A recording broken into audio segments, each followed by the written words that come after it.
शाळगाव ते दख्खनचा राजा ज्योतिबा मार्गे तीर्थक्षेत्र आदमापूर भक्तीची अनोखी लोटांगण वारी। शाळगाव तालुका कडेगाव येथील म्हसवड सिद्धनाथाचे पुजारी सुरेश मुळीक वय वर्ष 45 हे रथ सप्तमी दिवशी सकाळी 7:30 वाजता गावातील सिद्धनाथाच्या मंदिरात लोटांगण घेत पश्चिम महाराष्ट्राचे आराध्य दैवत वाडी रत्नागिरी येथील श्री क्षेत्र ज्योतिबा देवाच्या चरणी लोटांगण घेत त्यांची वारी सुरू आहे आणि तेथून पुढे श्री क्षेत्र आदमापूर येथील बाळूमामा यांच्या मंदिरापर्यंत लोटांगण घेत आपली वारी पूर्ण करणार आहेत। मुळीक यांच्याबरोबर शाळगावसह परिसरातील भाविक भक्त भजनी मंडळी वारीसाठी आहेत।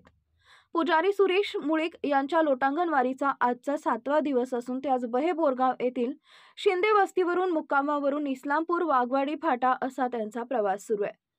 शाळगाव कडेगाव देवराष्ट्रे ताकारी बहे बोरगाव इस्लामपूर वाघवाडी फाटा चिकुर्डे वारणा नगर मार्गे तीर्थक्षेत्र ज्योतिबाचे दर्शन घेऊन पुढे संगम चिखली मार्गे ते श्री क्षेत्र आदमापूर येथील बाळूमामाच्या दर्शनासाठी मार्गस्थ होणार आहेत।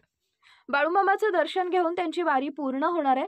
सिद्धनाथाचे भक्त असलेले पुजारी सुरेश मुळीक यांनी आजपर्यंत श्री सिद्धनाथ म्हसवड इथं लोटांगण घेत 3 वाऱ्या पूर्ण केलेत।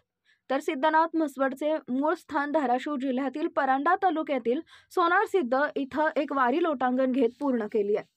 तसेच शाळगाव ते गणगापूर कर्नाटक येथील दत्त मंदिर दर्शन करून 334 किलोमीटर आपली लोटांगण घेत भक्तीची वारी पूर्ण केली आहे। अशा आतापर्यंत त्यांनी 7 वाऱ्या पूर्ण केलेल्या आहेत। त्यांच्या या अनोख्या वारीमुळे वारी मार्गावर त्यांचा कुतूहलाचा विषय बनलाय।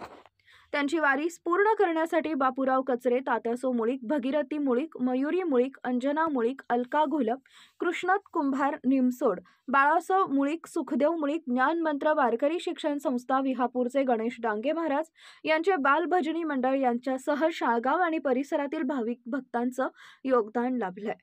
आपला जिल्हा आपली power. Power Marathi news network, Shivraj Mohite, Kadegaon Tondoli. एकच नजर चौफेर खबर। Power Marathi news.